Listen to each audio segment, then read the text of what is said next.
Look, if he didn't have any game whatsoever, he'd be dead by now. Well, wasn't he dying? His plot Oh, armor, sorry. that's all. Was he dying? But plot armor. Wait, no, Duck, you play someone else later. James, you do be Arthur.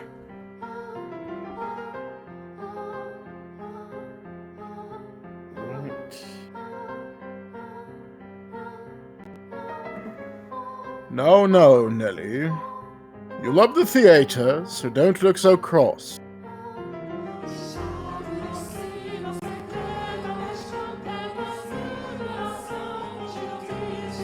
It cut out. Yeah, I didn't get that, but that's fine. Okay, sorry. Make it closer.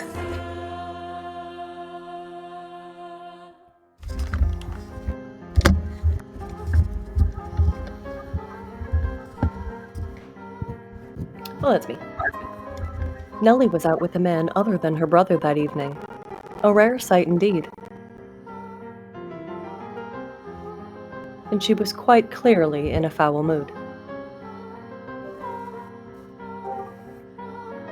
I will not stand for this. That I should have to marry a man as disagreeable as Arthur.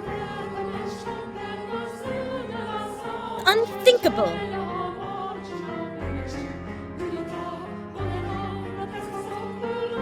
The young man at her side was Nellie's fiancé, selected by her parents.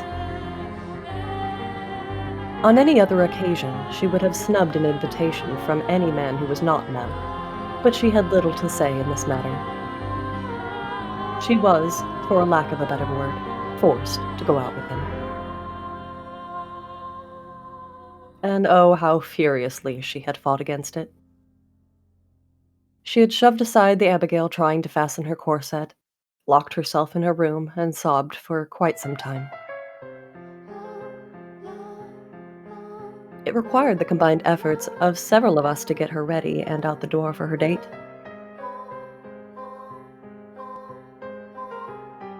Come now, you should at least pretend you're enjoying yourself. Or do you want people to think we don't get along? Do we get along? Well, I want to, for what it's worth. What it's worth to you is my name, not me. Are you really going to be like that?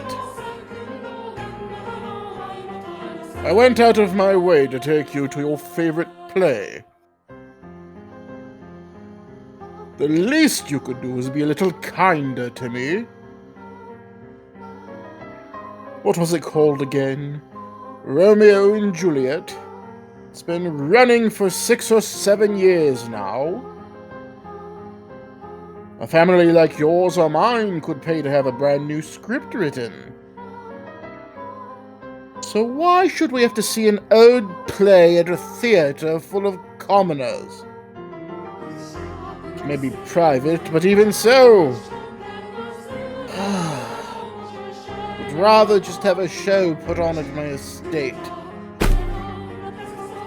Talking already. Why should I?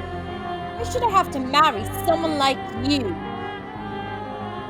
If absolutely no desire, marry you. Whatever it takes, I will put a stop to it. Talk to father as many times as I must.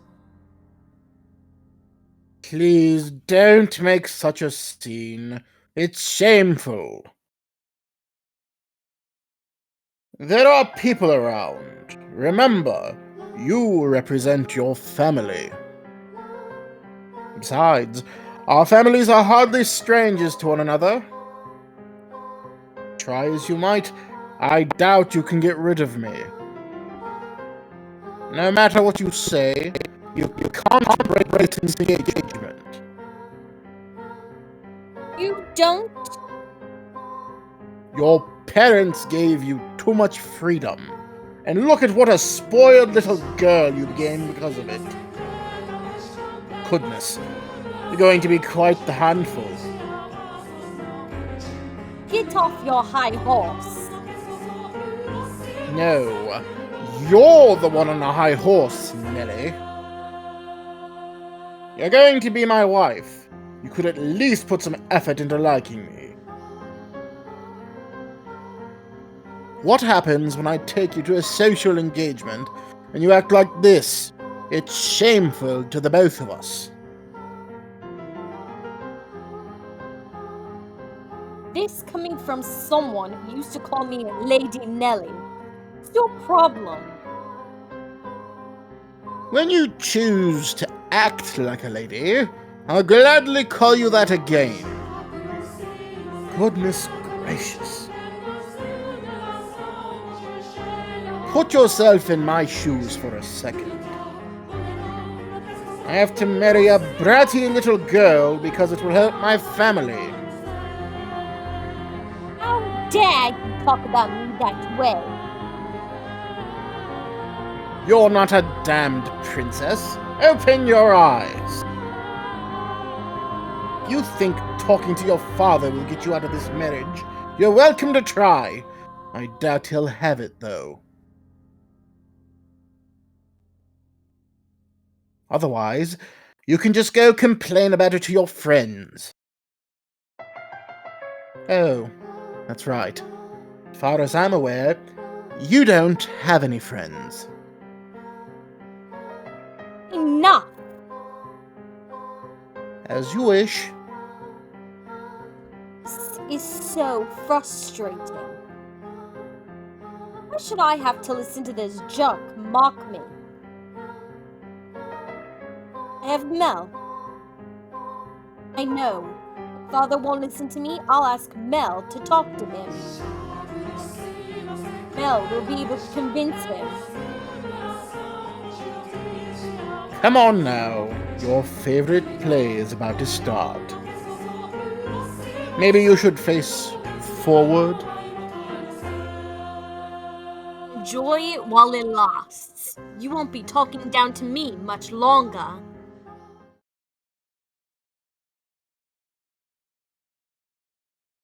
What? No. Is that? Wait! Nellie! Get back here!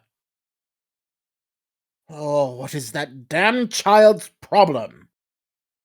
I didn't give her permission to leave. Father will be sure to hear about this. I cannot have Rhodes making any more a fool of me.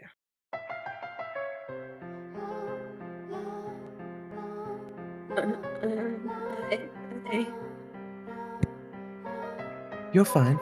Don't be shy.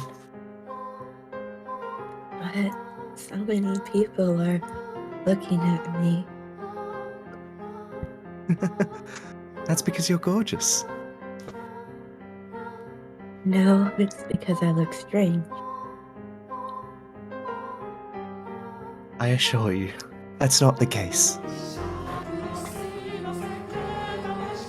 It is true that you have an unusual appearance. But right now, the unique color of your hair, your skin, and your eyes all serve to accentuate your beauty.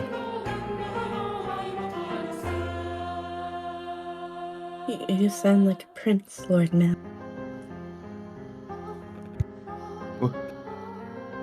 What? You think so? I mean, I did say I'd be a stand-in prince for you, but... I think you're a wonderful prince, not just a stand-in. Which makes you my princess, then? I don't... Oh, you're supposed to say, yes, I am, there. You're going to make me sad.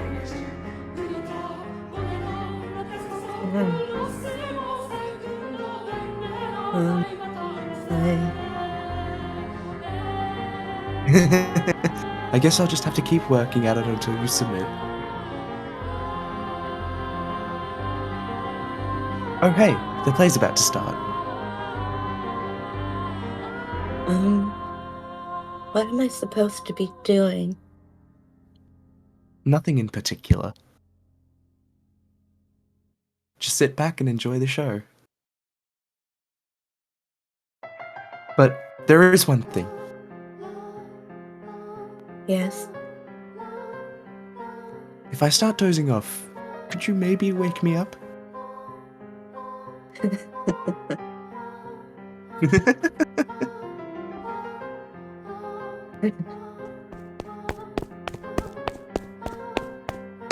No.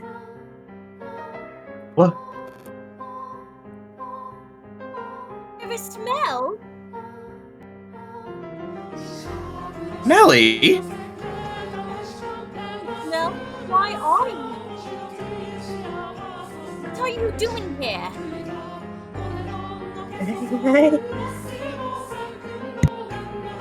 I asked her to join me. It's nothing to get worked up over.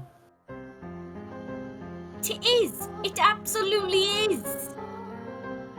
How many times did I ask you to come with me and you wouldn't? Don't even like theater. Miss Mel, you brought her? You're right, I'm not especially fond of plays, but I wanted her to be able to see one. Why are you making such a big deal out of this, Nellie? It's not suitable for you. What? Isn't good enough for you. Why would you choose her? It's creepy and you have no idea where she came from. Don't talk. Sorry. Don't talk about her like that, Nellie. But you don't even know who her family is. I do. What? Lord Mell? It's fine. You just stay quiet. Like the other maids, she comes from a respectable house. I looked into it. However, circumstances prevent me from telling you what that house is. No, you're lying. That can't be. She doesn't act like a lady. She lacks etiquette, and she probably can't even dance. Expect me to believe someone like her is from a good house. Enough already, Nellie. No! Yell at me!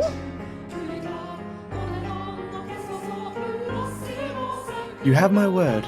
You don't have to worry about her. So please, stay out of this, Nellie. It isn't any of your business if I spend time with her, is it? Dearest Mell! You need to stop hanging all over me, Nellie, and find someone for... Wait. What are you doing at the theater? Are you here alone? Oh, yes, dearest Mell, about that. I have a favor to ask of you. I've been waiting to talk to you about this since yesterday. I haven't seen you at all. Settle down, Nellie. What is it?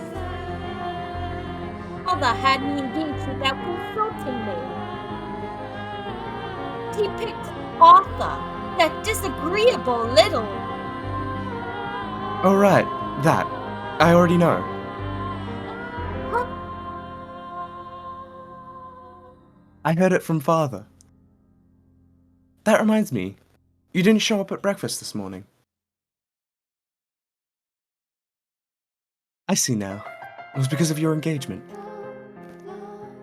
There is smell. Is that who you're here with today? In that case, you should get back to him, rather than waste any more time with us. You knew I didn't want to get married, Mell, so why? Why didn't you talk Father out of it? Because it's your time, Nellie. If there's someone else you'd rather be with, then, well, you can try persuading further, but You're the only prince for me, dearest Mell. The prince always grants the princess's wishes. Doesn't he? I just want you to say you'll do that for me, dearest Mell. Lady Nellie? You stay out of this. It's all your fault.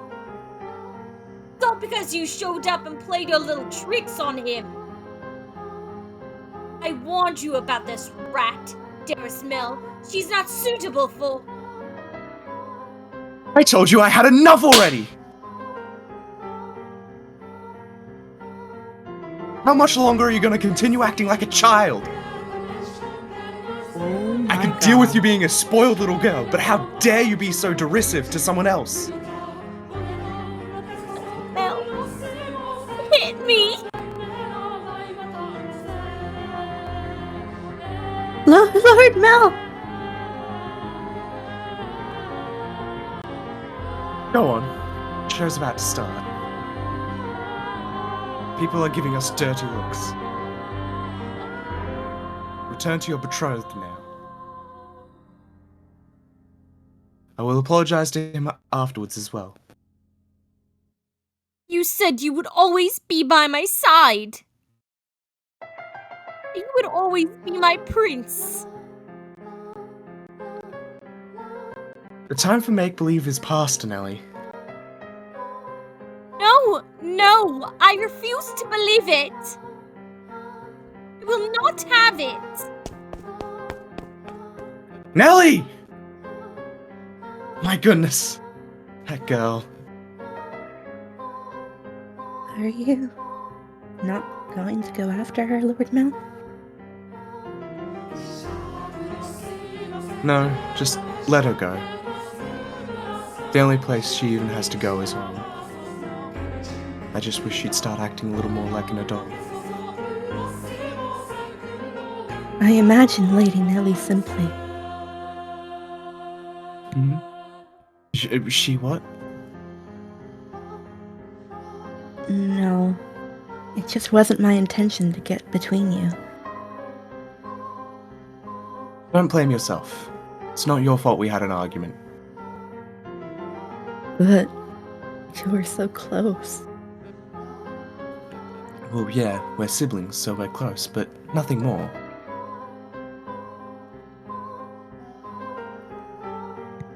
I do care about Nellie, and I enjoy spending time with her. But she's my sister, nothing more. Anyway, sorry for making such a scene. No, I imagine she left her betrothed behind without saying anything, so I'm going to go apologize to him. We have to keep up appearances. Stay here. I'll be right back. Very well.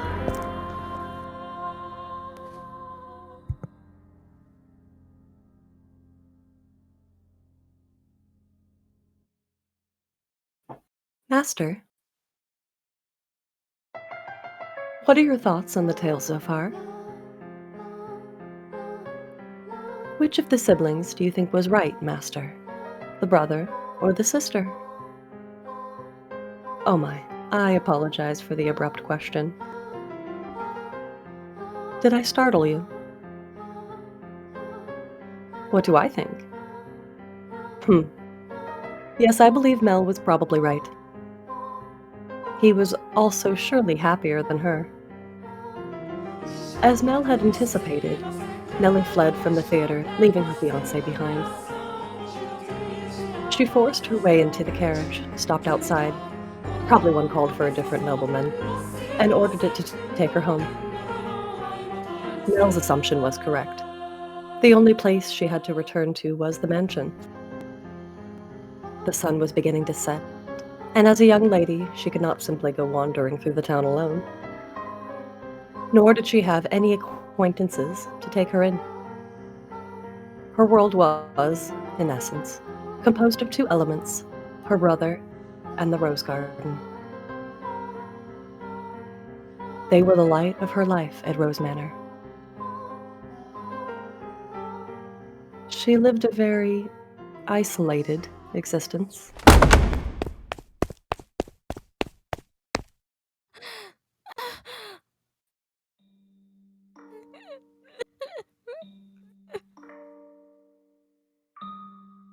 When she escaped back home, Nellie went straight to her room, locked the door, and began sobbing. The waves of her sorrow came crashing effortlessly over the levees. Tears streamed through the cracked walls of the dams blocking her tear ducts.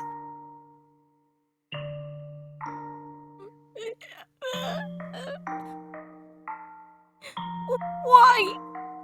Why? Why won't you help me, Mell? Won't you take my side? The decor in her room appeared blurry through her damp eyes. Memories of the day she had recorded. Nope. Memories of the day she had redecorated played back in her mind with crystal clarity. She told me she had no feelings for you. Liar! Liar! She let her emotions run wild, breaking glass craftworks, silver plates designed by famous foreign artisans, flower vases, all sorts of things. It was as though a beast had been set loose in her bedchamber.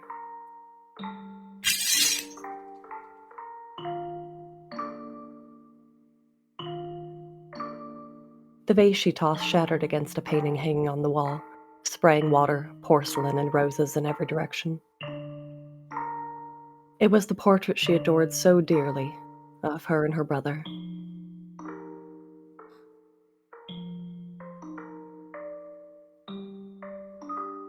And in what appeared to be, to her, like a metaphor for her life, the frame fell off its mounting and came crashing to the floor. Nellie darted over and scooped it up. The frame had broken, but the painting inside was unharmed.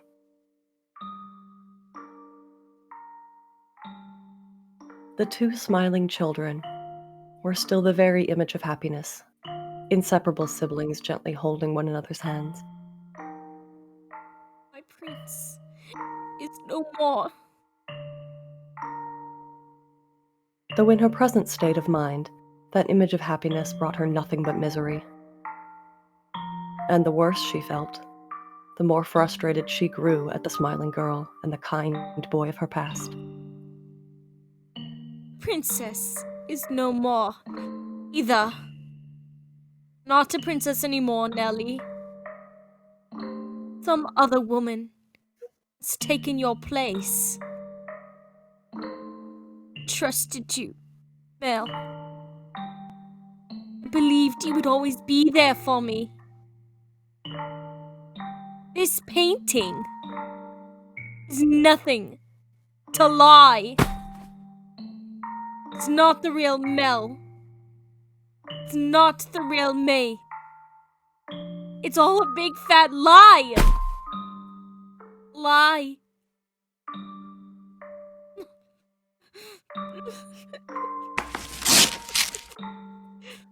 Wish this painting never existed.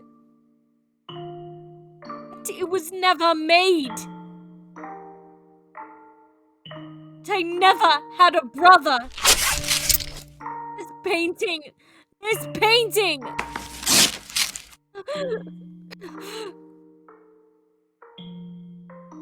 In a fit of emotional distress, she scratched feverishly at the painting she once considered precious. She put more force into her fingers than she, or perhaps anyone, might have imagined she could. Flakes of paint began falling off the canvas, and, in time, she noticed something peculiar. Huh? What is this? Writing. Something's hidden beneath the paint. Just a little more. Date? Why would that be hidden? Could it be for?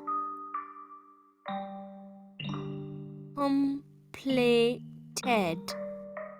Completed. May 1587. 1587.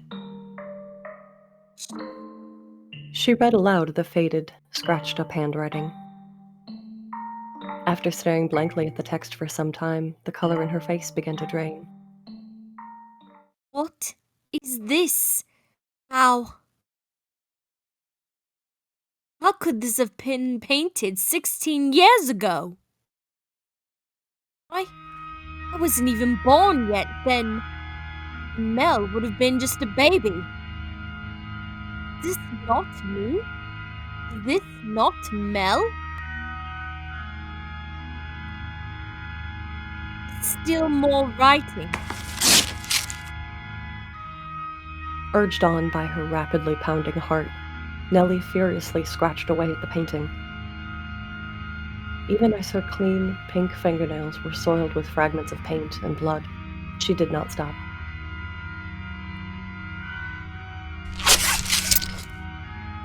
She was so overwhelmed by trepidation that she could not stop.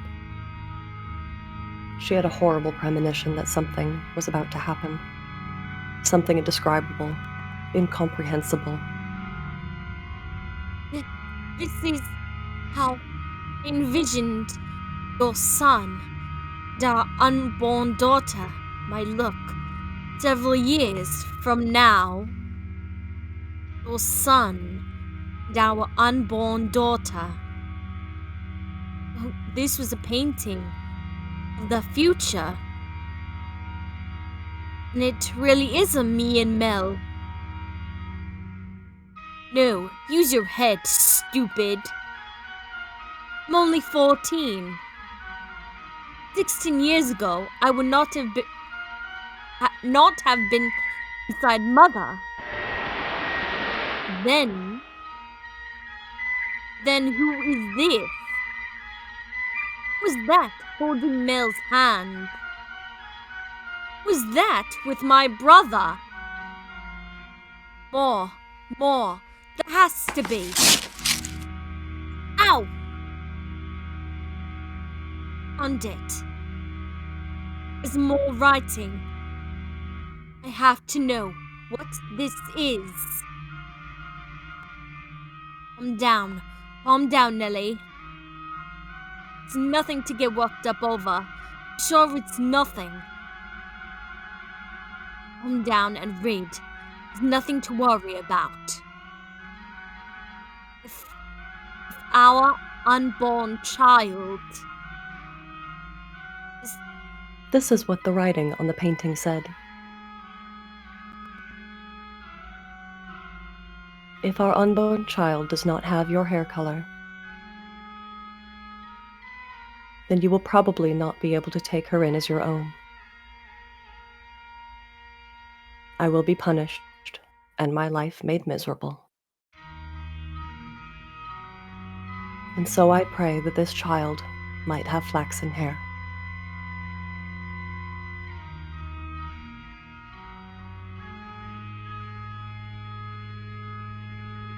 Though it is a sin to wish that she has in her a trace of me, I do hope it is a girl. What am I reading? I don't get it. Someone tell me, what does this mean? Painting from 16 years ago.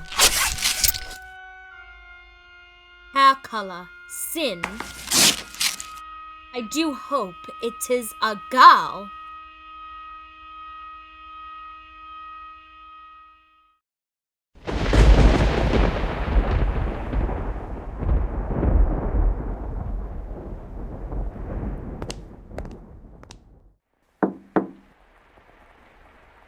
Yes?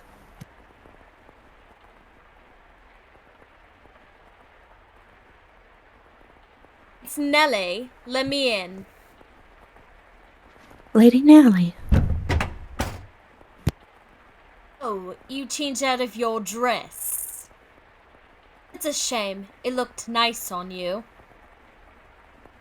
It really did look so nice. Almost like you were a princess. Lady Nellie? Say, I've got a question for you. You mind? By all means. What color hair did your father have? I beg your pardon. Did you not hear me? Did I repeat the question? No. I assumed it would be about Lord Mell. I am just so curious about where you got that white color from.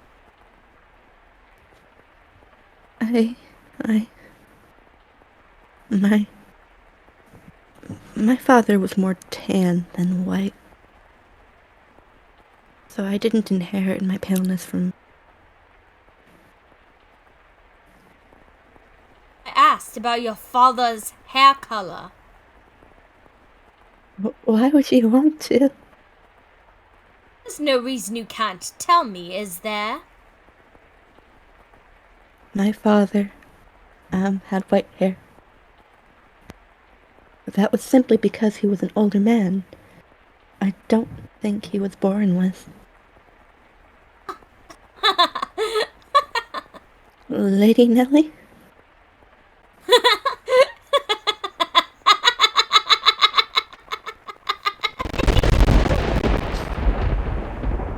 Guess what? I figured it out. I figured it all out.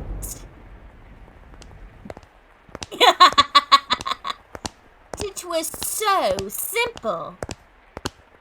There's only one difference between you and me. The thing that Mell fell for is... Why do you have this? Now, stay back.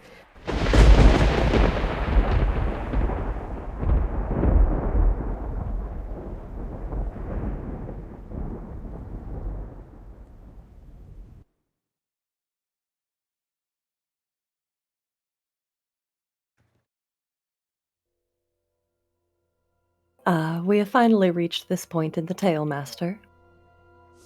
If your memory has been refreshed, then we can return to the mansion immediately. Very well, then. If you insist, Master, then we shall proceed with the story.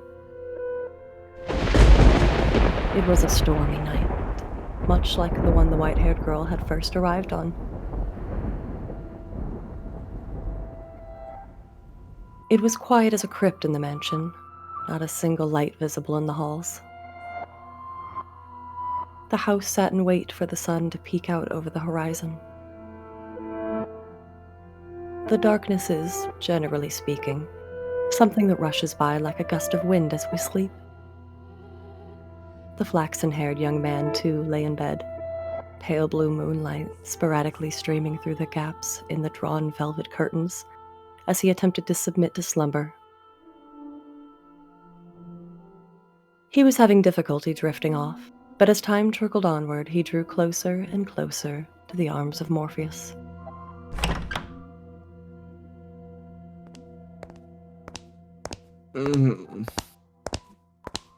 Suddenly, he sensed a presence in the room, much like the one from those nights some weeks earlier. Is someone there? Handsome. A slender, feminine finger pressed gently against his lips. There was no hostility in the motion, but rather a great deal of affection. You're... The silhouette faintly visible in the dark room was the same as that night. A flash of lightning shone through the drawn curtains, illuminating her beautiful white hair.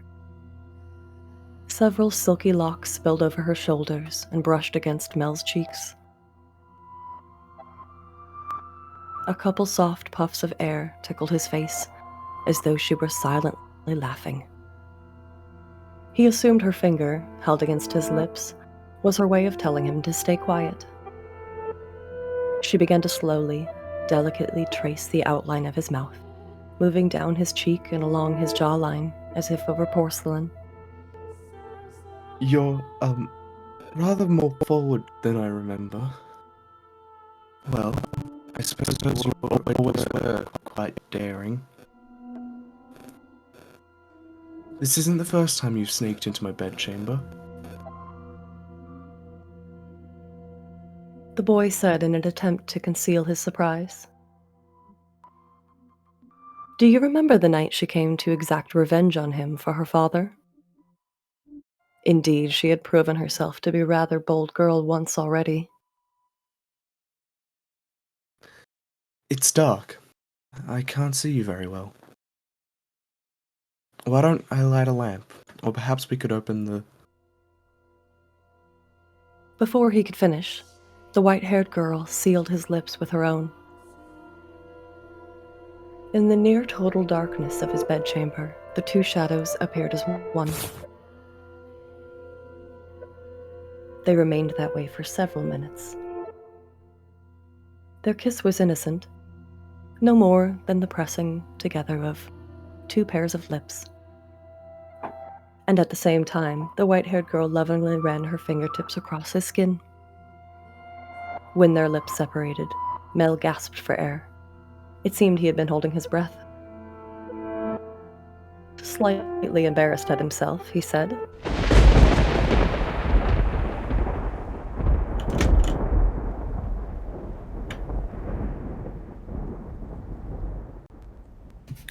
I knew it!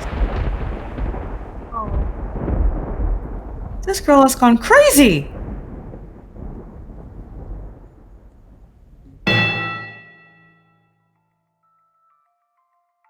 nothing. He could not speak. The silhouette hanging above him was certainly the white-haired girl's. Or was it? Because his next words were,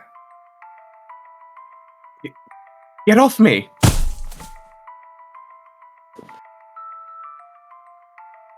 he reflexively shoved the girl straddling him aside. She rolled off the bed, landing on the cold floor, but slowly, gradually, she crawled her way back towards him. Wasn't very nice.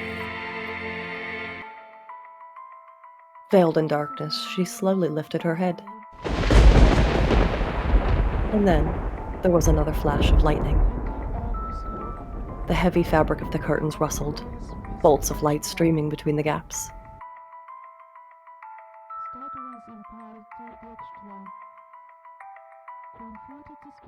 Her flaxen irises glimmered. Though in the bluish-white light, they took on a twinned and almost golden glow. How you could be so rough? This isn't the first time she's visited your bedchamber. Since Mell. Did I not kiss you the same way? Tell me, how does she run her fingers across your skin? What does she do when she nuzzles up to you? Stop! Stop this madness! Nellie! Why would you do this? Because you like white hair, don't you, Mell? You like white hair. This is why you fell for her, isn't it? So, if I have white hair, you'll fall for me too. Then I can be your princess again, Miss Mell. What are you even talking about?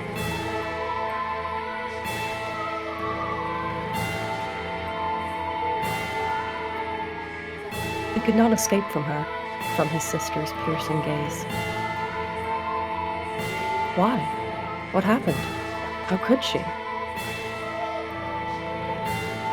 Questions crashed into the young man's mind like waves in a stormy sea. But none of them found answers. They simply caused him further perplexity.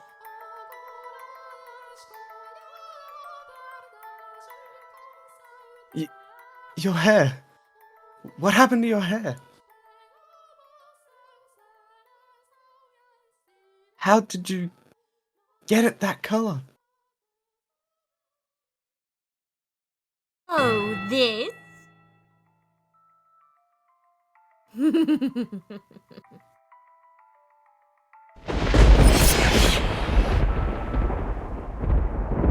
Like my wig.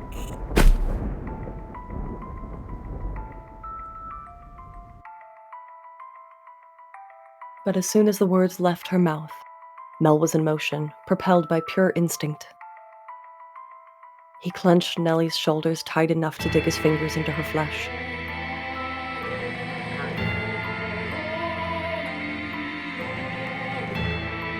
You're hurting me, Mell. What did you do to her?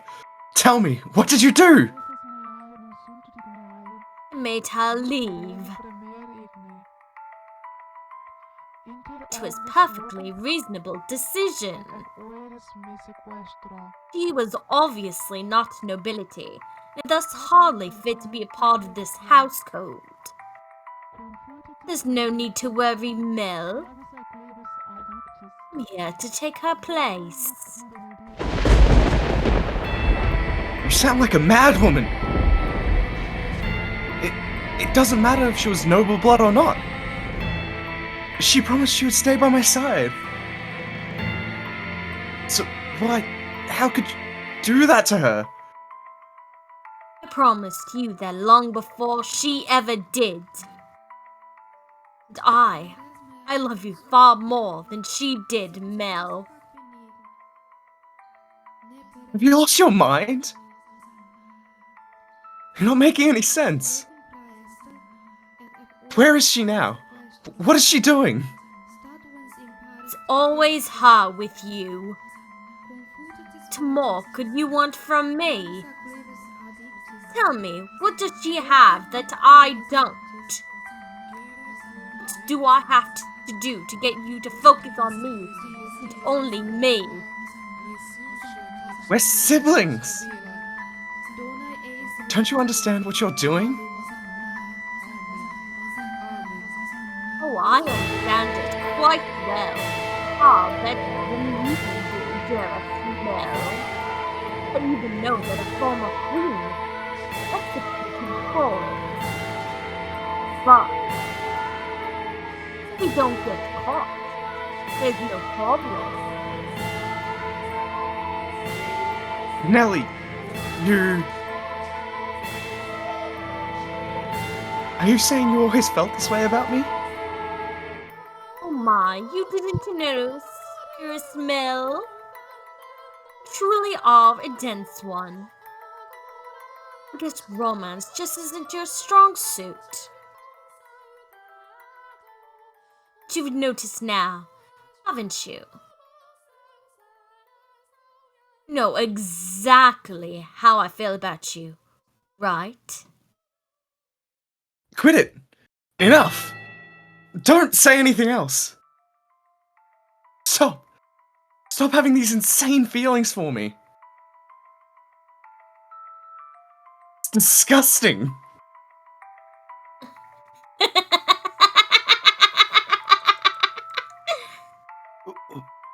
What are you laughing about? Poor Mell. Content in your complete ignorance. Alright, I'll tell you everything. Mell, you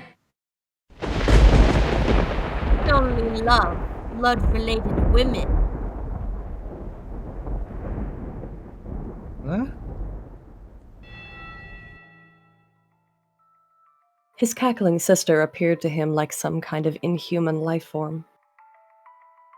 Her actions and incomprehensible exclamations slowly drained him of his strength.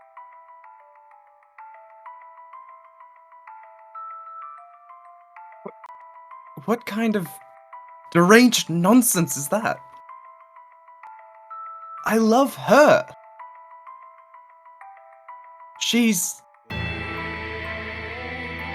Your sister, Mell. Ha ha ha ha. Very funny. How far out of your mind have you gone, Nellie? Poor Mell. You honestly know nothing. See that her father was a painter.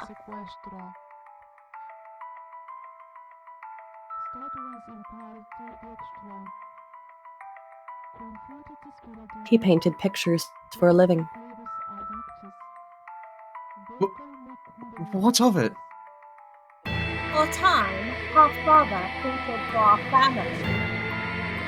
You've seen the picture before, dearest Mell. One hanging in my room of the two of us. It was painted by her father. He did a good job, didn't he? Kept asking and asking until you finally agreed to hold my hand. How did you feel about that? Or rather embarrassed, weren't you? Remember that day, dearest Mell?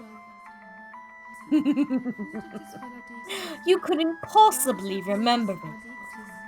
But there's a chance you might remember this. Before we moved to this mansion, he had a painter with white hair.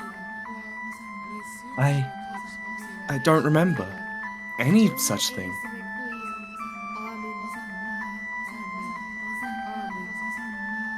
He was, long ago,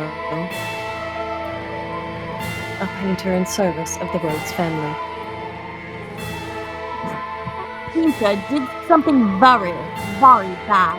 And because of that, he couldn't remain a part of our household. You know what he did, Mell? Play with Mother.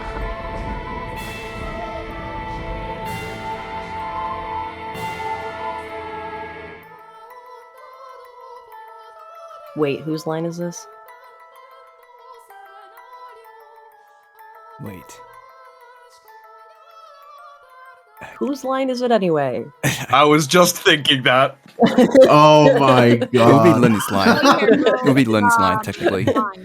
A stream where everything's made up and the points don't matter. My It's father who's, was chased sorry? from your house.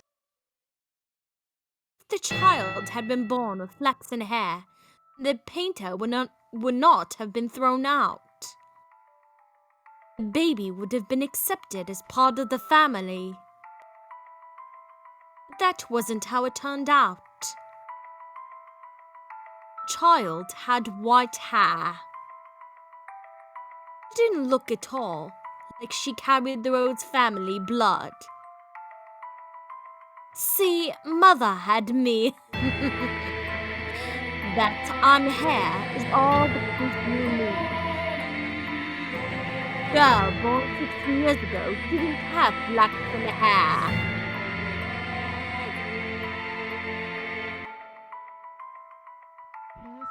Up until his last breath, he was only ever concerned about me. He held me in his arms and ran his hands through my hair, an apologetic look on his face. You're talking total nonsense. What proof do you have? If you want to see it, I'll gladly show you. The artist left a message in a painting in my room. Tell me, am I truly wrong? What did that girl tell you? You're lying. Part of it is a lie, Mell. everything I'm telling you is the truth. Why don't you go ask Mother? I'm sure she would throw quite the fit. Mother wouldn't.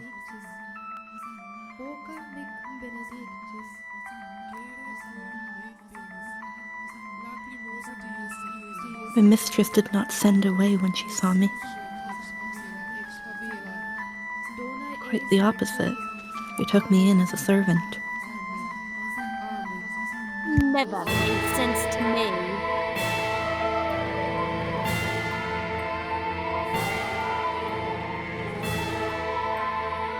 Why?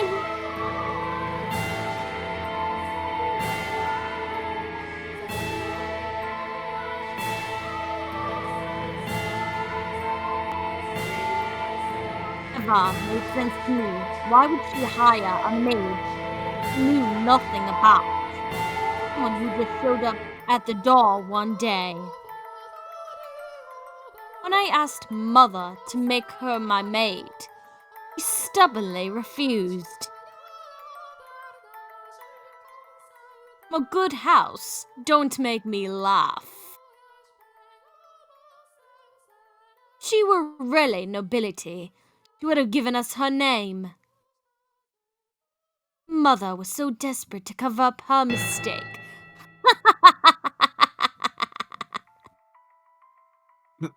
That doesn't make any sense. I don't believe a word you're saying. It couldn't possibly be true. Why is he doing that?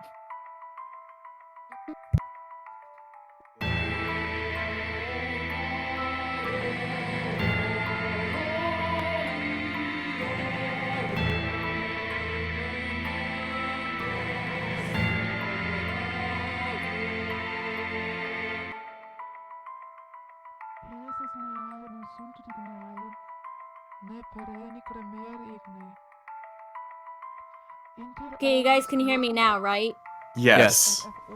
Okay, sorry, my thing was weird. Like, going on and off. Okay. Are you on your To be phone nice. or? Oh, Oh, okay. I'm on my mic, on my laptop. Okay. Wouldn't it be nice if you could bury your head in the sand? Mell, feigning ignorance is a sin. No. I refuse to believe it. Not a chance in hell. You just don't understand anything. How I feel, how much I've suffered. Do you have any idea how long I've loved you? Knowing that you would never accept my affection. But then, I don't see that. I fell in love with your half-sister. I should qualify for your love too. Shouldn't I, Mell?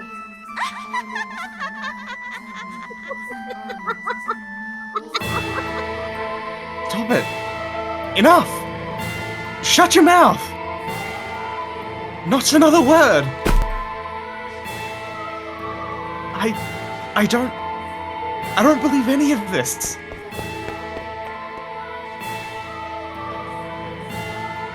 Mell?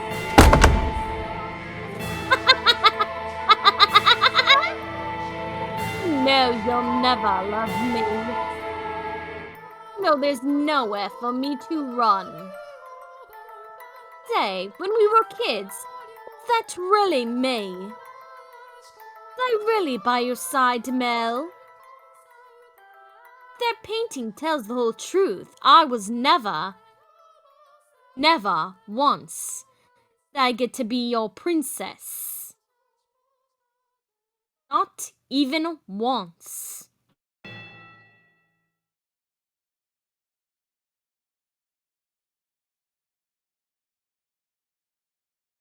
Dearest Mell. Everyone just loves to dote on me. Always telling me how pretty I am. Mother does, father does. And all the maids do too. I can do anything I want. So for me, acting like a spoiled child, only form of rebellion I have. Don't have that kind of freedom you do, Mell. Just a doll for the family to play with. When I have visitors, it's only ever for show. So it's not my fault that I don't have friends. Dearest Mell. You're the only one who's ever cared about me more than anything in the world. Dearest Mell. I always knew how I would react if you fell in love. I would cry my eyes out. I would envy her to death. I would get angry as a bull. Eventually, I would have given up. I knew I could never have it my way after all. But my feelings would never bear fruit. Oh, why? Why? She have to be your sister. Tell me, why?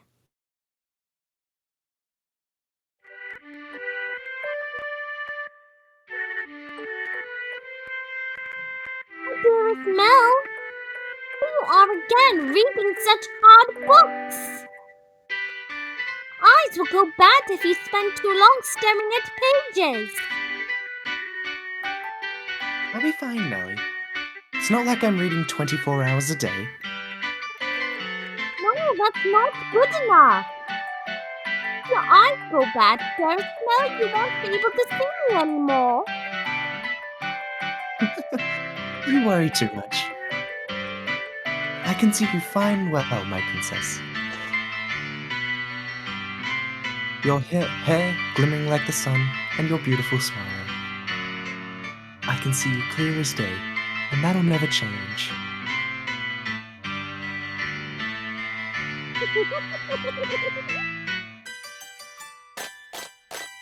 Plus, the skies are clear today, and you're even more radiant than usual.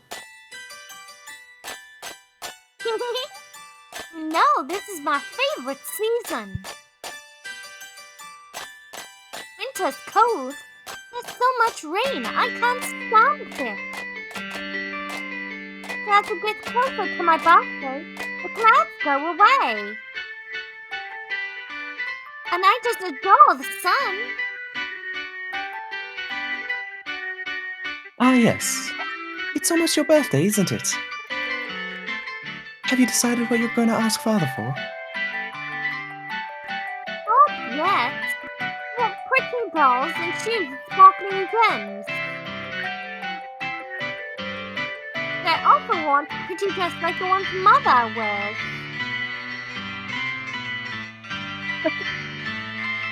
A list that long is asking a bit much, even for Father. Dearest Mell, Hmm? you already have what I want the most. The truth is, as long as I have that, I don't need anything else. Oh, and what would that be? The hairpin they bought for you the other day?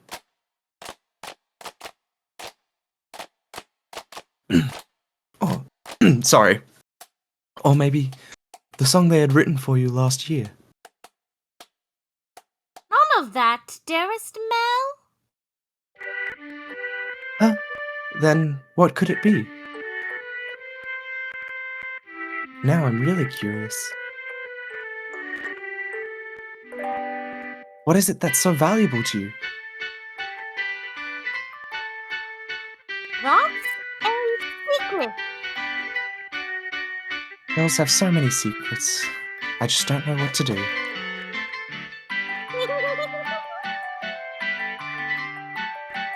Dearest Mell,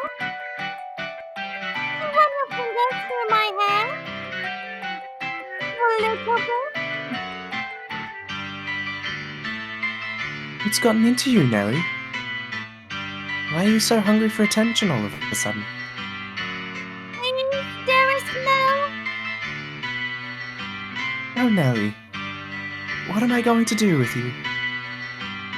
Come over here.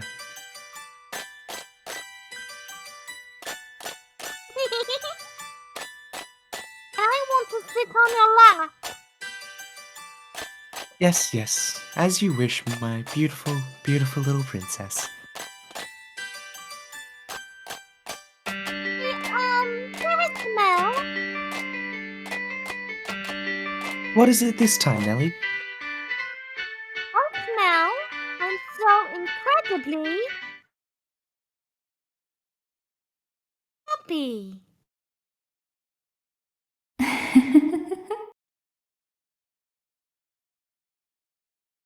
This is Nellie still, right?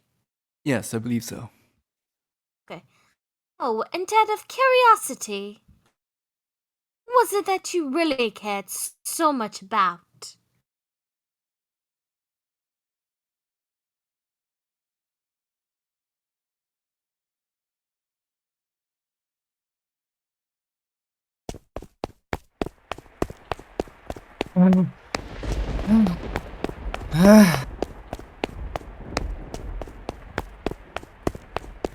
In a fevered frenzy, Mell fled from the mansion.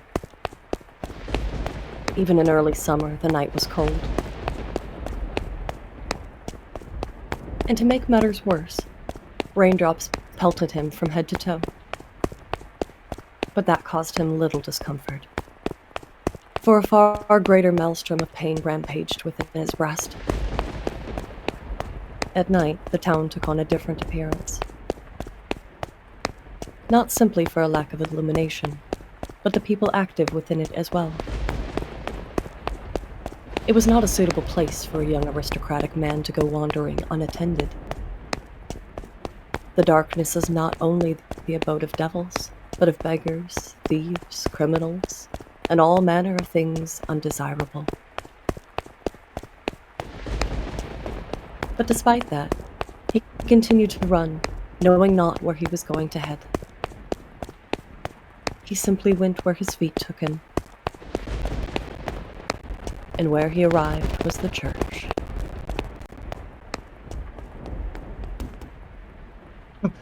Father! Father! God should be able to offer me counsel. To answer all my questions. About that painting, about her, and about Nellie's feelings. Not her lies, but the truth. Please, open the door! Open the door!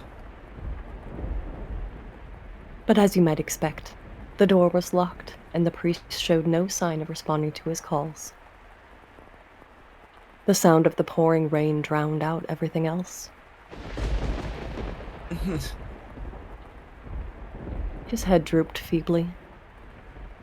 He looked like a helpless little calf who had wandered alone onto a dark, precarious mountain path with no end in sight. Why?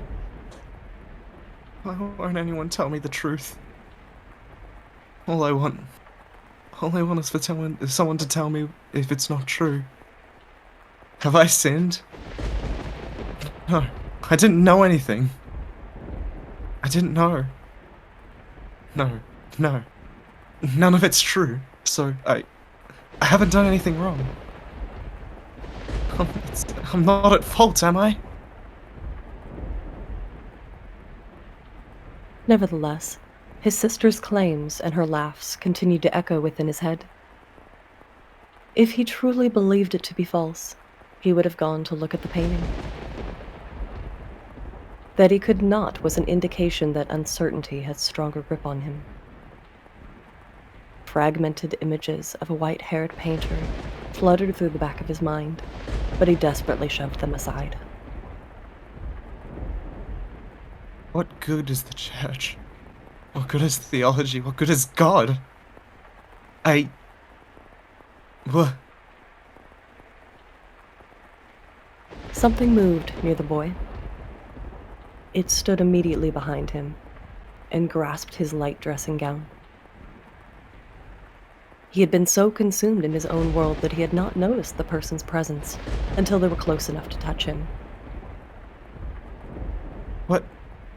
Who are you? Standing there was a beggar dressed in tattered rags.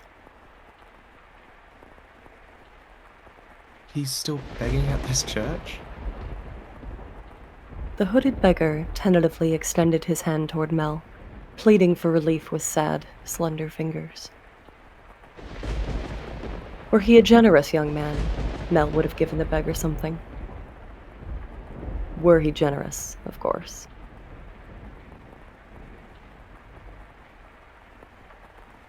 Lenny?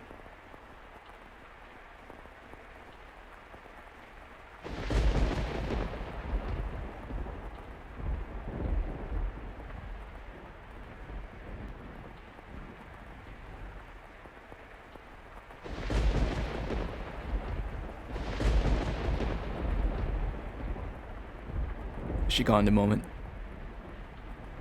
Yeah, she just wrote "be right back" 2 minutes ago. Okay.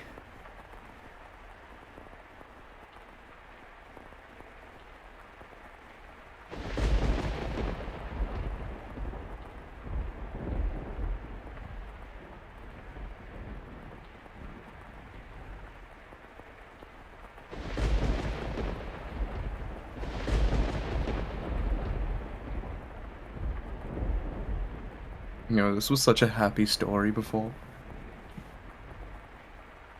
There won't be many happy stories here. Gone quite awry. The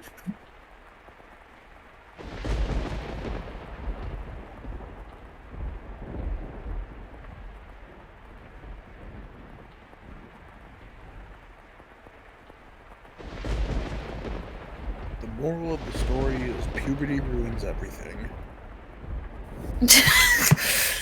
Jeez, I've heard of Them sibling kids. complexes. I've heard of sibling complexes, but this is just, whooey. Lenny, this is your Oh, line. Nellie! Oh, it says beggar on mine. Yes, go for it. Is that me? Okay. Lord? Get your filthy hands off me! I don't have a damn thing to give you right now. Don't you dare touch me! Suddenly, Suddenly, the beggar's head turned upward. my eyes catch the beggars. Her hood fell back, revealing a hairless head. Why? And a pair of red eyes glazing bitterly, though with a familiar, distinctive glimmer, at Mell. Red eyes. She immediately covered her face and turned to run. It can't be. The beggar that's always been here was a... But you said yourself that they would not survive much longer. How could you be certain that she was the same beggar? Wait for me! Perhaps, as someone of such a high social standing, all beggars appeared the same to you?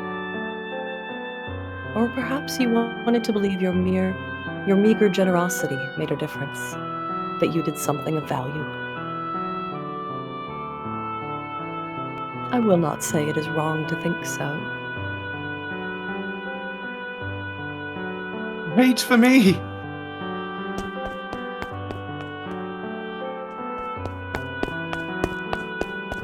I chase after the fleeing girl.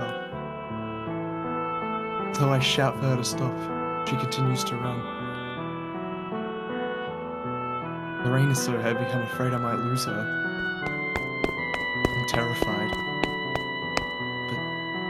But I didn't do anything wrong, did I? I'm begging you, please, stop. I just want to talk. She comes to a stop at the corner.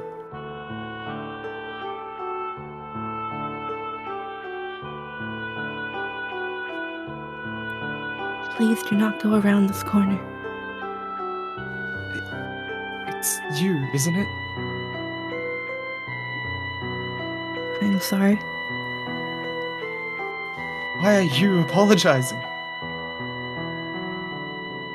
What I said back there was terrible, and for that I'm truly sorry. I didn't realize it was you. Please, come back to me. If you're concerned about social status, I'll figure something out. And Nellie's getting married off soon enough. Yes, Nellie. Nellie did some horrible things to you. She's lost her mind. She was talking nonsense. But don't worry. She'll be out of the picture soon enough. I'll make sure you're safe.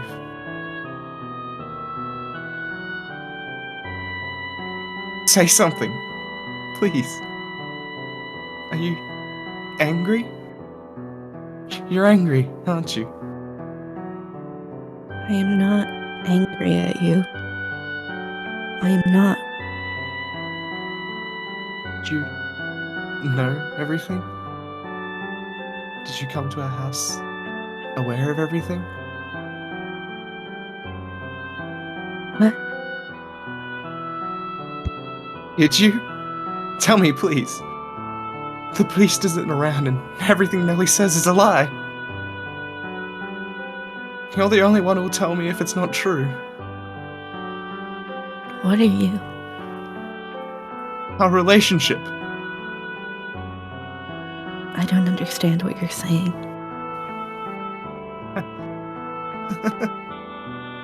Ha. I see. You don't know. You don't know. It's for the best.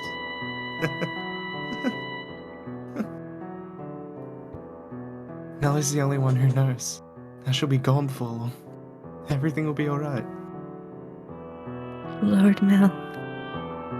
It's all be alright.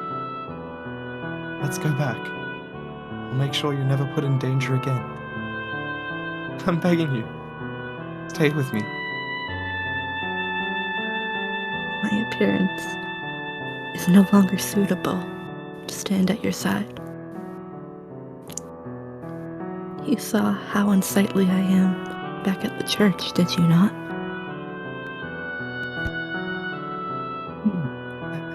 Hair can grow back. That's not a problem. Now I truly look the part of the hideous witch. But I am to blame. It was a sin for me to find happiness in your kindness. What are you talking about? My sin was falling in love with you. Not what happened to my father, nor how we had to spend our days. There's no sin in that. We have our whole lives ahead of us. Don't we? With enough time, this whole tragic mess will be behind us. Things will only get better from here. I'll be your prince. Like the one who took the girl to see the outside world. So please, give me your hand. Come at me. Don't leave me all alone. I need you by my side. Please. I extend my hand around the corner. I sense her hesitating beyond the bend. I'm begging you. I can't see what's on the other side, but a vision of her reaching out to put her hand in mine wells up in my mind. But That story never had an ending. what? She doesn't take my hand. I doubt the girl ever wrote that letter.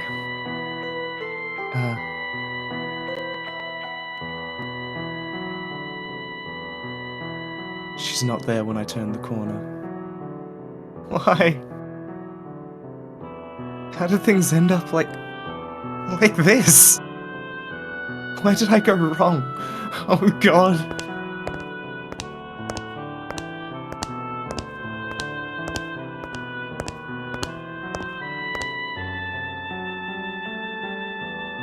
Your error was likely your kindness, thoughtlessly, haphazardly spreading your generosity. But that generosity came from your own desire to avoid pain, for your own happiness. What should have I done? I can't take this. Everyone was so happy. Nellie used to laugh and smile. She once meant the world to me.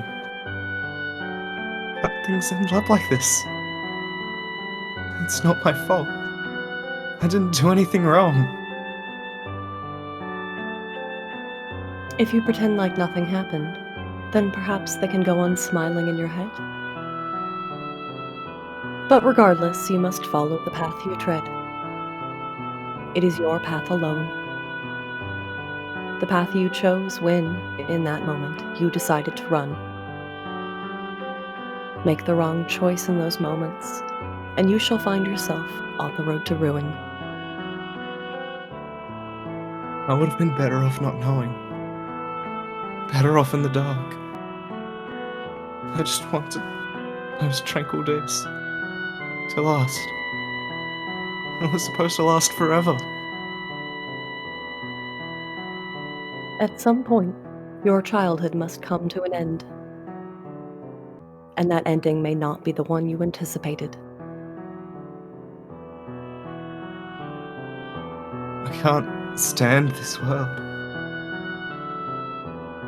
You yearned for a world that would treat you with kindness. What should I do? What should I have done? Someone, please, help me. You should return now. If you spend too long out here, you are liable to catch a cold. Now, let us return to our own time.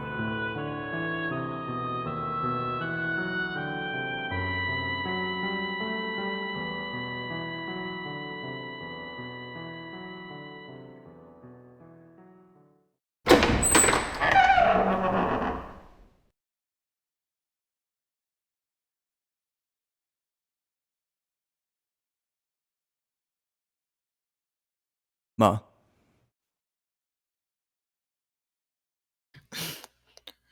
The crestfallen young man faded into the distance, and the decrepit double doors clacked shut.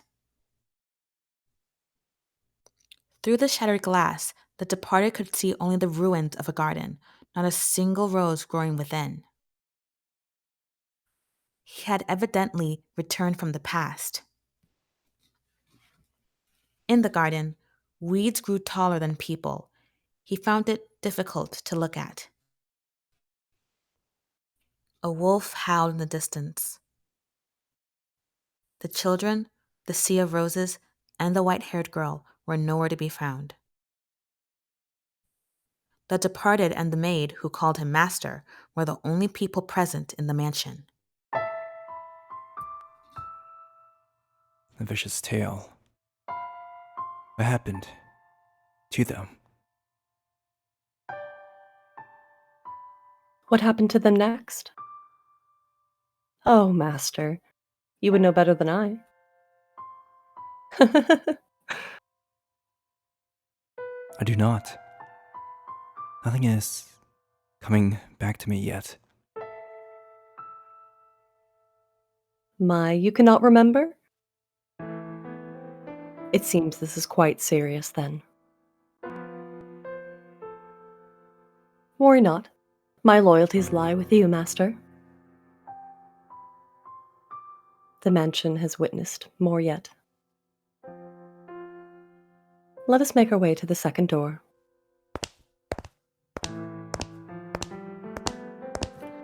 The departed's hand in hers, the maid guided him back through the kitchen and into the tea room. Her palms were still cold. The departed felt as though he were clenching ice. Master, do you wish to know the truth no matter what may be hidden within?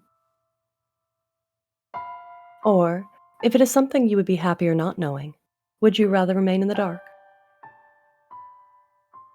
I do not know, but something tells me I'll not get anywhere if I do not find out. Oh, is that so? I wonder about their father. Yes, the flaxen-haired sibling's father. Do you think he knew about the white-haired girl? If he did, then perhaps he allowed her to stay because of how deeply he loved his wife. Or maybe because he did not want people to find out about her. I expect he too experienced many different emotions. But those pages of his story remain untold. Their parents likely had a turbulent tale as well, but theirs was not of consequence. To whom? To whom? I could not tell you.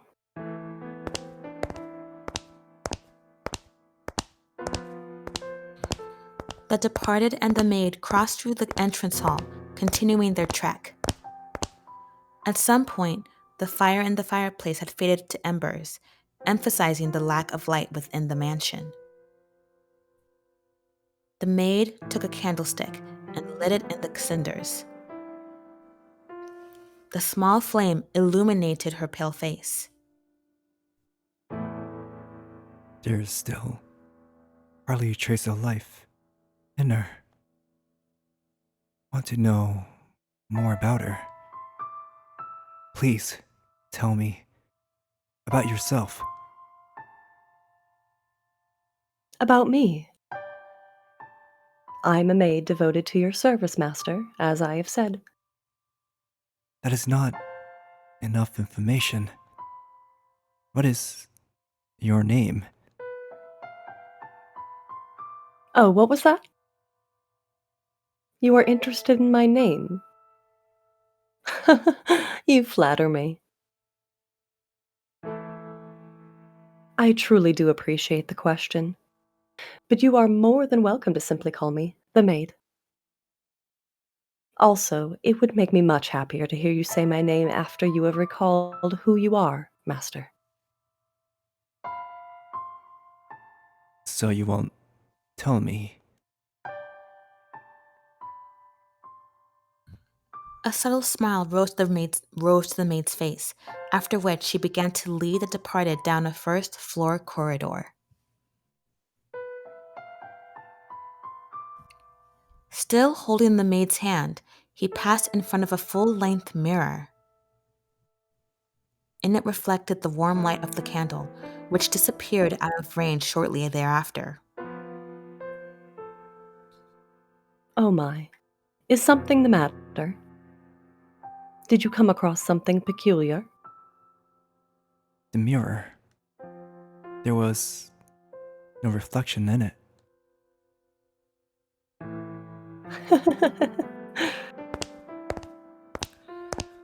The maid had not appeared in the mirror,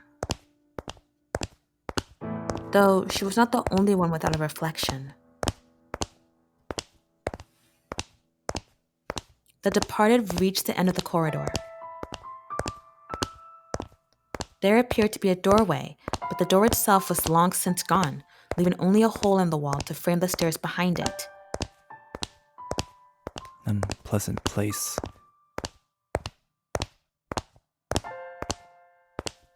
Without hesitation, the maid descended into the darkness.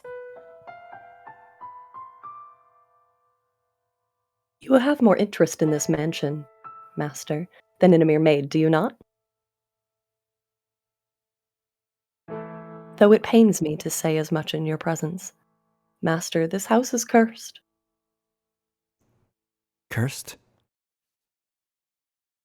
Yes, it is a curse that runs deep. As you just bore witness to, the majority of those who dwell within these walls fall into misfortune. I have served here for many years, and periods of happiness are as fleeting as a sugar cube in a cup of hot tea. Why did such tragedies befall them? If I were to guess, Master, it was because you had not returned. But when you remember your true self, the mansion's curse should be broken. The next door is before us.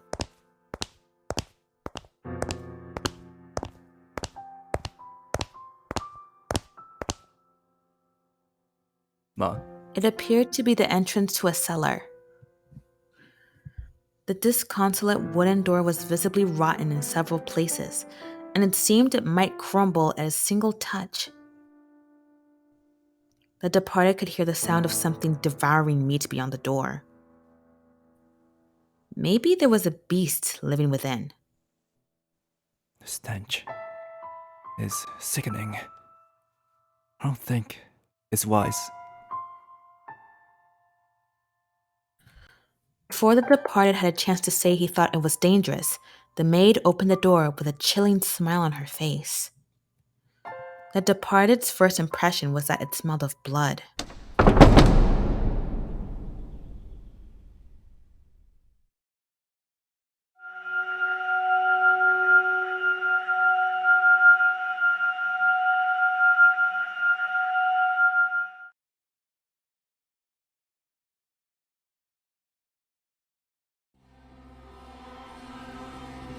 Is this still me or the maid? It's Kate. Oh, okay. The mansion sat in ruins in that era. Not a soul resided within.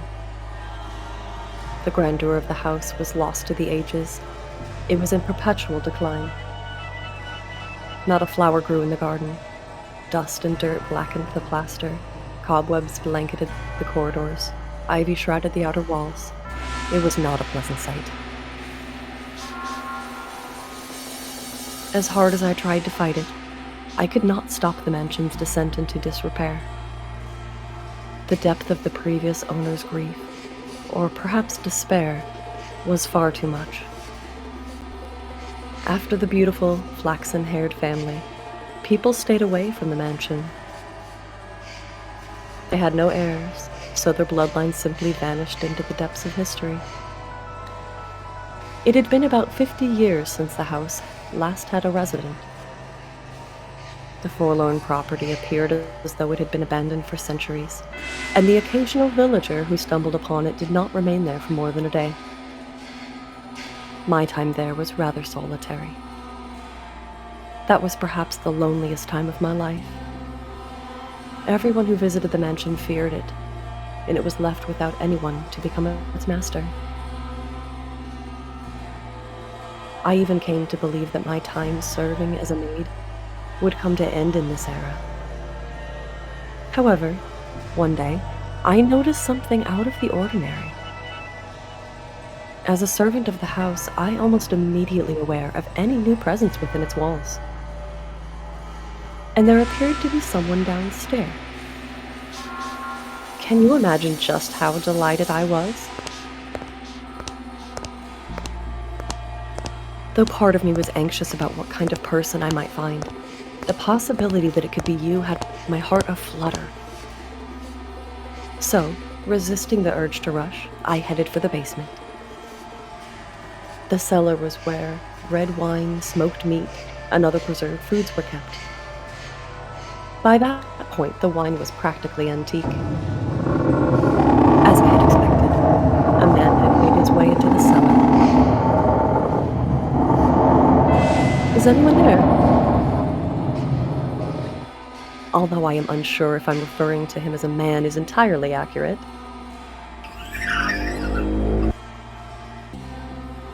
Oh my, this is quite something.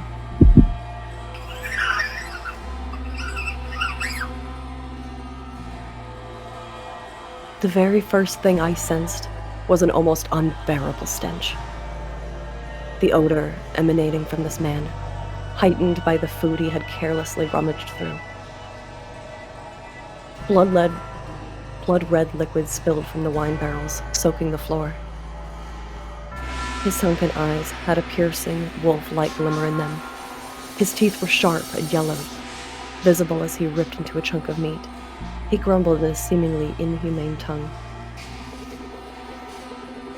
I was looking at a beast. Or perhaps a half-beast.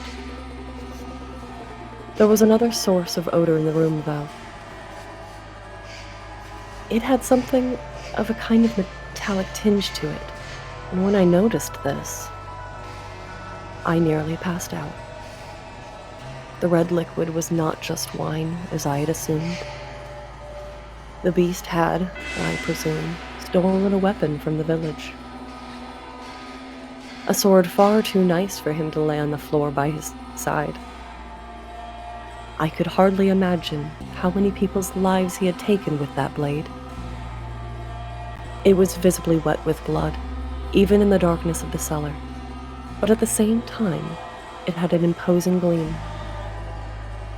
The fine, luscious aroma of the wine could not mask the stench of blood and the beast. Holding my breath, I took a few moments to ponder. Ponder what? Oh, Master, you know. Tell me, were you summoned here by the Mansion? Did you come here knowing what kind of place this is?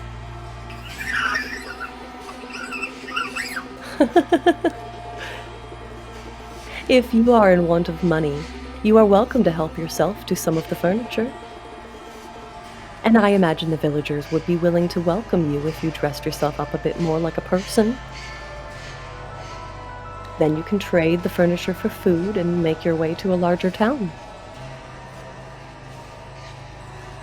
The wolf was able to fool the innocent little girl simply by putting on clothing after all. Oh dear, I was afraid you wouldn't understand me. What am I to do?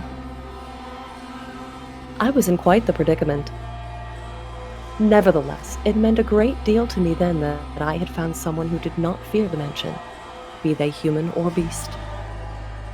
So I decided I should give him my assistance, while doing my best not to agitate him. Say, could you, perchance, be my new master?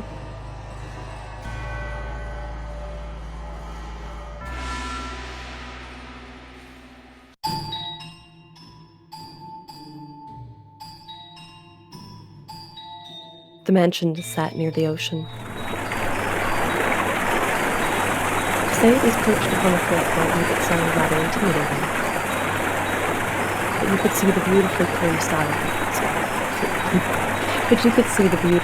clear sea through the windows. The glittered expanse of firmament around the east.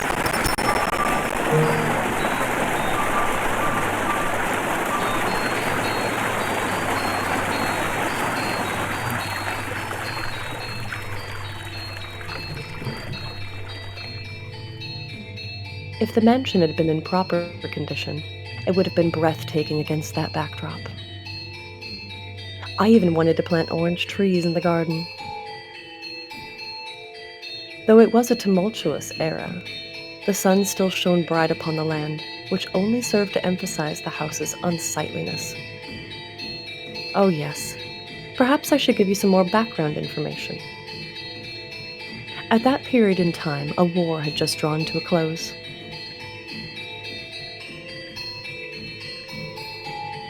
The once gorgeous wetlands were infested with crows pecking at decaying remains. Bodies of soldiers fallen in battle continually washed up on the shores of coastal villages.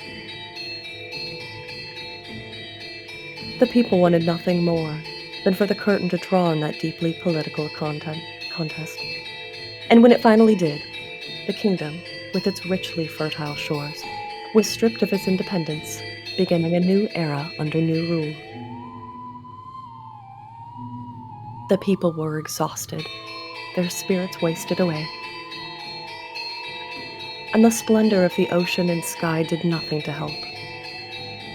In my mind, The beast was emblematic of the times, emaciated and enveloped in the scent of blood.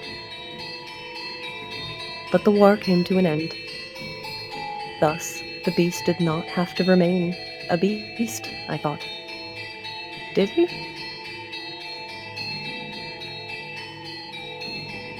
And so, I endeavored to make the beast more human-like. First, I needed to do something about his appearance. I would draw a bath, scrub away all the filth, and dress him in clothing left in the mansion. However, having sat unused for 50 years, the majority of garments had been devoured by insects and were of little use. So I searched the mansion top to bottom for anything the beast could wear, heated up some coals, and set to work ironing what I found. At the time, steam irons had not yet been invented. We used plates of iron heated with coals. They somewhat resembled kettles.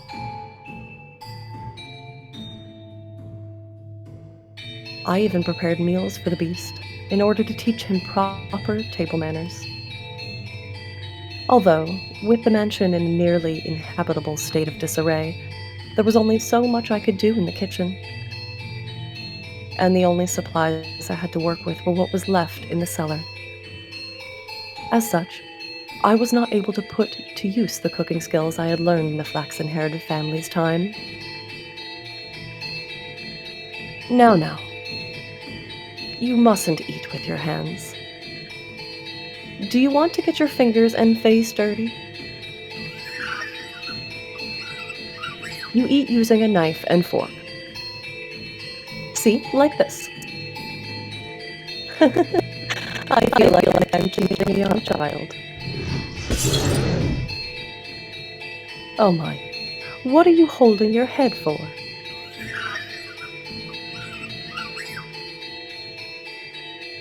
Oh dear.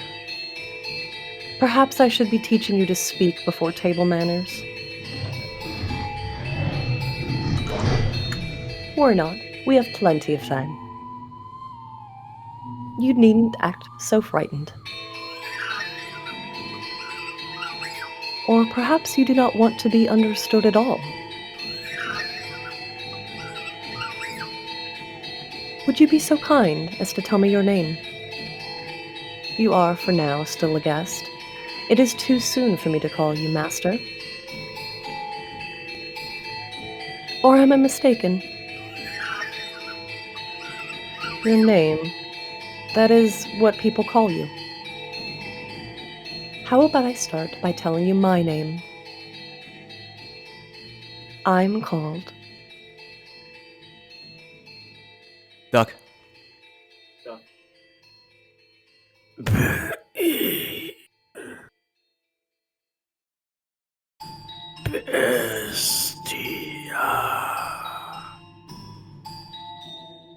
Bestia. Your name is Bestia?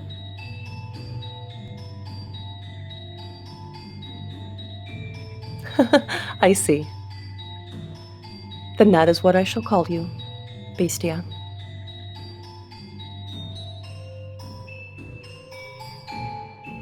My, you seem rather perplexed as to how I was still alive. He had, in fact, attempted to cause me harm. However, I am a servant of the house. The beast called himself Bestia. It is a curious thing. When I learned his name, he seemed to take on a new importance in my mind. He was not a mere beast, but the thing called Bestia. Master, should I ever have the chance to hear your name, I am certain you two shall become more substantial a presence. But you must always remember, Master, that even if you do not remember your name, and even if you never know mine, you have always held a special place in my heart. And thus began my tranquil days with Bestia. Slowly he began to learn the human tongue.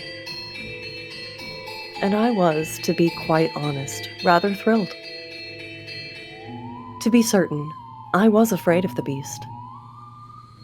But my fear was not so strong as my elation that there was someone else in the mansion, someone to whom I could speak, and someone that might become my master. Come now, you must pull weeds out of the roots, or they will soon grow back. This is a task that requires perseverance. You do it like this. See? There you go.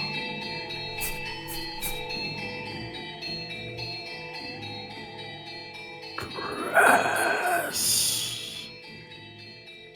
Oh, did you not expect that? What appears to be many plants on the surface is actually all connected within the soil. This is a task that requires a man's strength. If there were other servants, they could do it. So I apologize for making you tend to the garden, future master.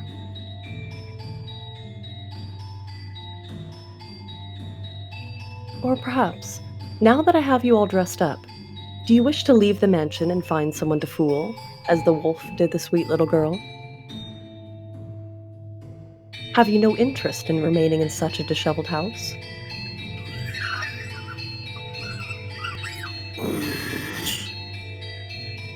Go on. Not want leave. Oh my, is that so?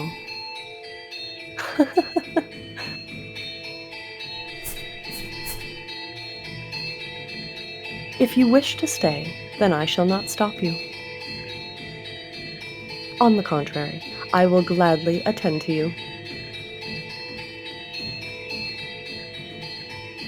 I am waiting for the person who is to become my master. Forever waiting. I should be able to watch over you until the day you depart this world, old and wrinkled. Do you not believe me?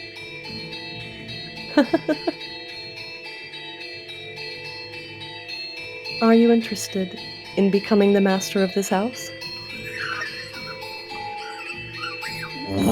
Will be. I have to wonder if you know what you are saying.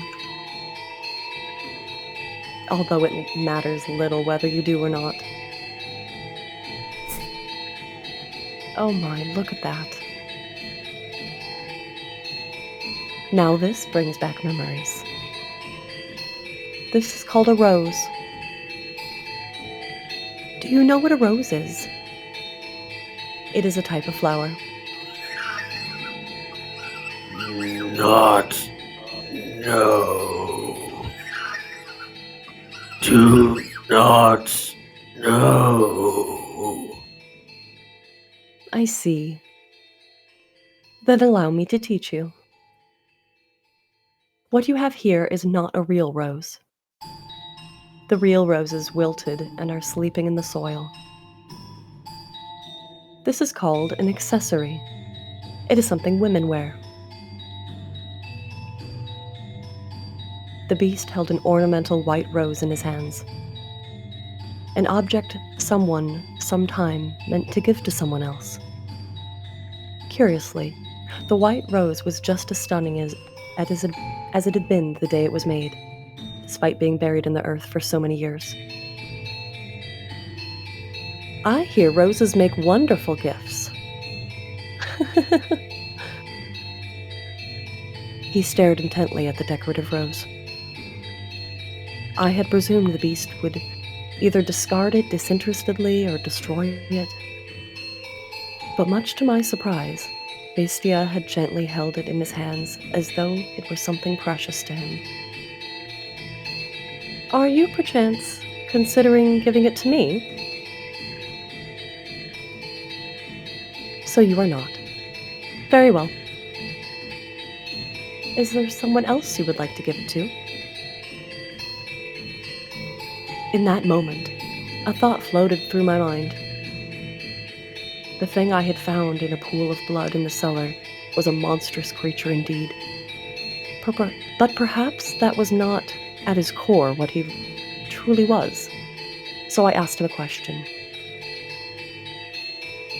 What is it that you desire, Bestia? This mansion fulfills people's desires. If you yearn for something, Want. Live. Peace.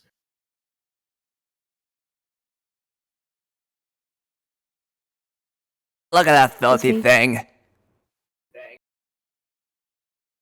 James. A beast! It's a beast! It's eating goddamn sand. You really that hungry?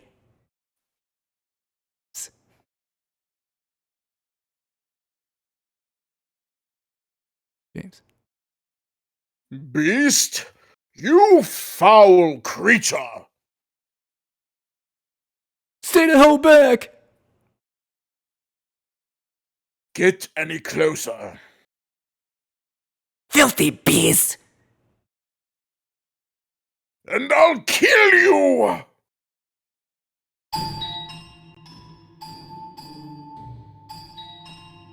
several days passed by.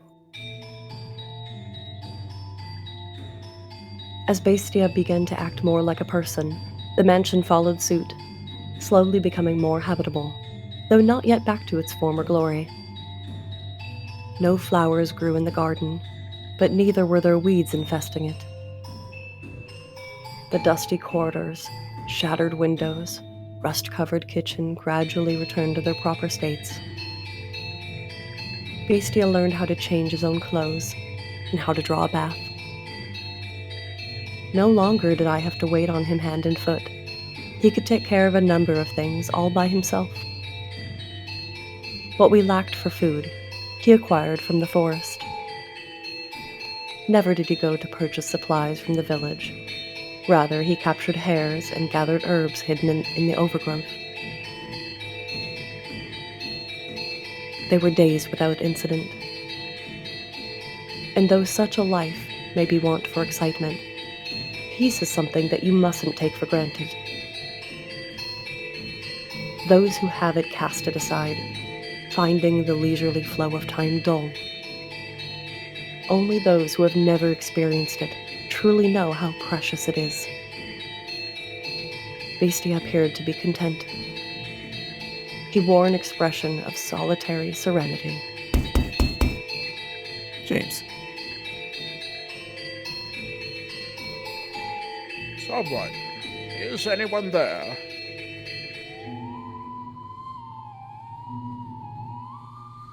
And then, one day, a crack formed in the uneventful tranquility. Is anyone in there?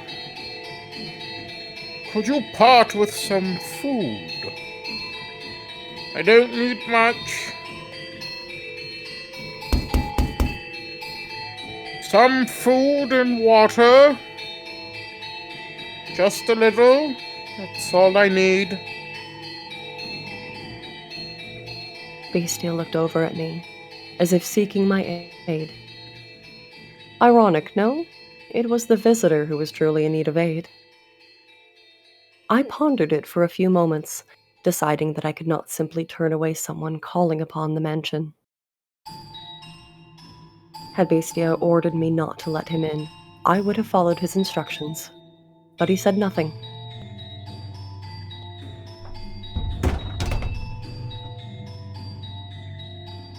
Oh, thank God. Someone's here. I was afraid it was deserted. You said you were in need of sustenance. Yes. It doesn't have to be much. Anything to quench this thirst. I got lost, and it's been several days. Give me a few minutes. I will find. Let him in. A firm, deep voice came from behind me. I was quite startled. When had the beast learned to act so much like a human? When had he learned to speak so clearly and to behave so much like a master?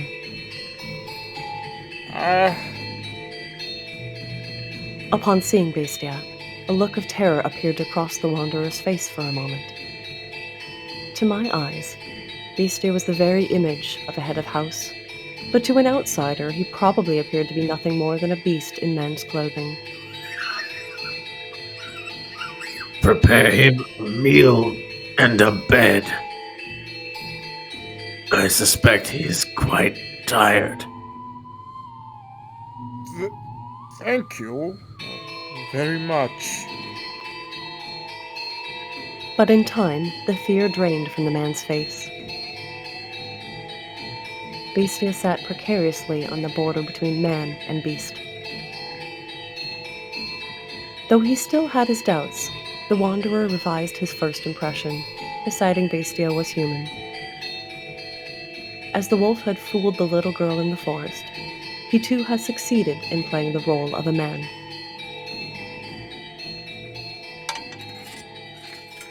I thought I was a goner for a while, but you really came to the rescue. And a meal like this on top of that. You really didn't have to. Though I guess it's not an appropriate thing to say as I'm eating. What kind of meat is this? Hare. It's damned tender for a rabbit. And here I thought it was beef. You have quite the skilled chef.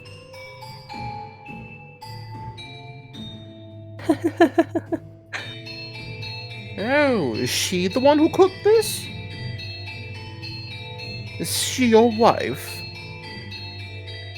Oh no, I am merely a servant. A female servant, huh? Don't see that very often. This mansion's just full of surprises. I can hardly believe it. Lost for days, and as soon as I think I'm dead, there it is. Thinking back on it now, it's miraculous.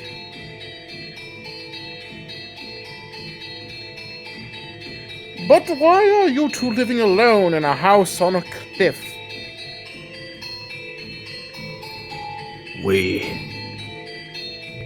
Oh, I beg your pardon. Asking so many questions without telling you about myself. My apologies. Just a little too excited to finally see other people. I'm a merchant. I do international trade. Until a few years back, spice exports pretty much all came from one place. But now that we've established trade routes of our own, my country is fighting tooth and nail to push its exports. And in fact, some have lost a few teeth in the fight already. But that's just how it works. It's a cutthroat world. You do what you must to survive. That's just how it works, the merchant said, a sorrowful look on his face. He was quite clearly putting on a show, though. Confidence in himself and in his homeland radiated from that man. I came to this land to do business. But, much to my chagrin, I somehow ended up lost in the forest. Had I wandered about for much longer, I'd have lost the chance to ever see my beloved again. Your beloved. Yes, sir. I'm constantly out on business, so we only get to see each other a few times a year. But she always waits for my return. I'd like to introduce you to her if I ever get the chance. She's a pretty girl, if not especially striking.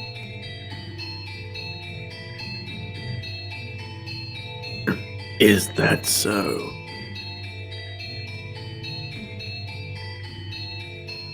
The merchant was a man of many words, and I, for one, do not mind a lively supper table. Though I know not how Bestia felt, at the very least, I was glad we had invited the wanderer into the mansion. He was, after all, holding a proper conversation with someone, and he seemed to be having success, concealing his piercing, beast-like gaze. However... Oh, right. I stopped by the village before entering the forest, and I heard a bone-chilling tale there. As soon as the merchant brought up the subject, a palpable tension spread through the room. They say there have been sightings of a beast. It's a creature unlike anything anyone's ever seen before. Not a wolf or a bear or anything like that. It even attacked the village once, killing several people. Thankfully, the men managed to drive it out. But the creature is still alive. There's nothing in this world scarier than a vicious beast. So you should keep an eye out. Wouldn't want to accidentally let a murderous beast into your home. At the villager's insistence, I had the smithy forge me a knife. Is that knife Huh? with you now? Well, yeah, I've got it on me. Only good to defend myself with, but it's better than... That knife. You brought that knife. You're here to kill me with that knife. What? You're going to stab me again and again with that knife like they did last time. That's why you're here, isn't it? What? What are you talking about? What's gotten into you? Stab and stab and stab. Calm down. What are you so worried about? I'm not going to hurt you with this. What did you say?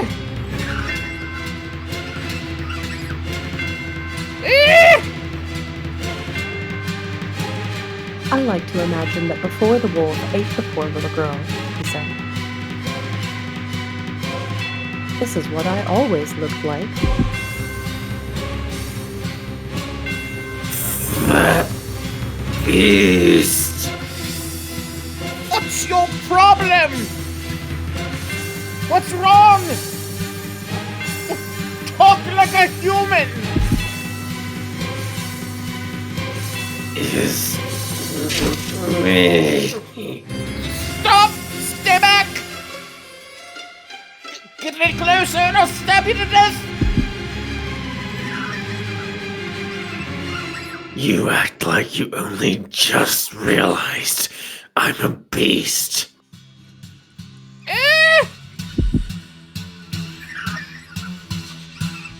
That's right.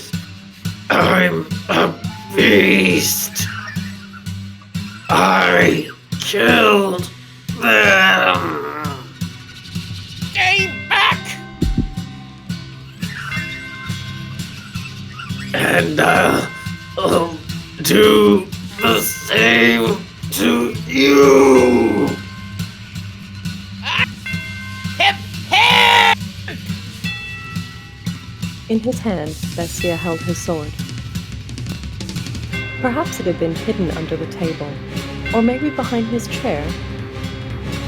Regardless, it was as though he'd expected this to happen.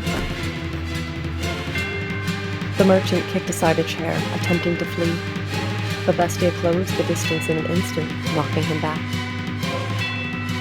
He lost his balance and slammed against the wall, but still he managed to escape, though the beast stood blocking his path. No! Please stop this! Don't kill me! My beloved is waiting for me back home! I can't leave her behind! And why should I care?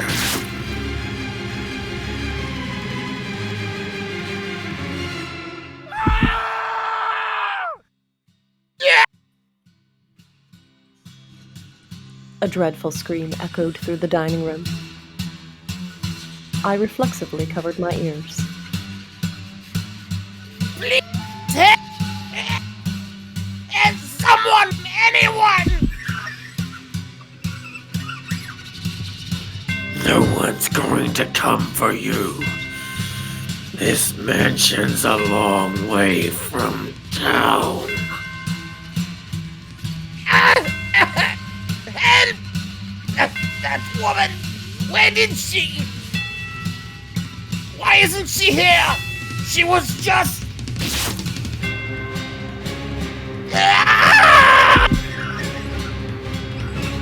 You'll kill me if I don't kill you. And so, I must show you that I will. I must show you that I'm serious. I must kill you, or you won't understand. You just won't understand. If I don't show you firsthand, you won't understand! I'll make you understand. I'll make your flesh and bones understand. I'll kill you. I'll kill you!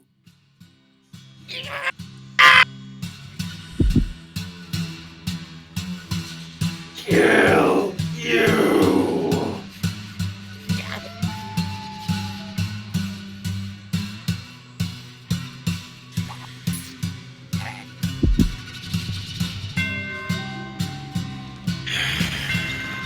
That's right.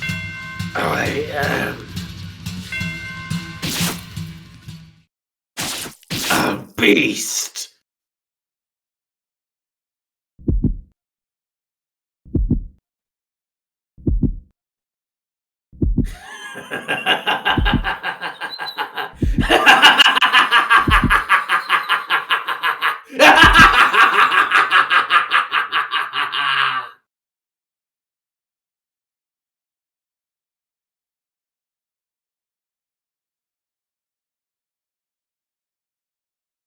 They had been enjoying a peaceful meal around the table together just minutes earlier. So what had triggered this? If I were to guess, the merchant saying the word knife is what caused the beast to snap. A simple, small thing to set him off. I could not comprehend it. Bestia, who had said he wished for peace, was staring down at the ravaged corpse of the merchant, with a look of ecstasy on his face. Master, can you understand how he felt? Even just a little. Did he not yearn for peace but still slaughter?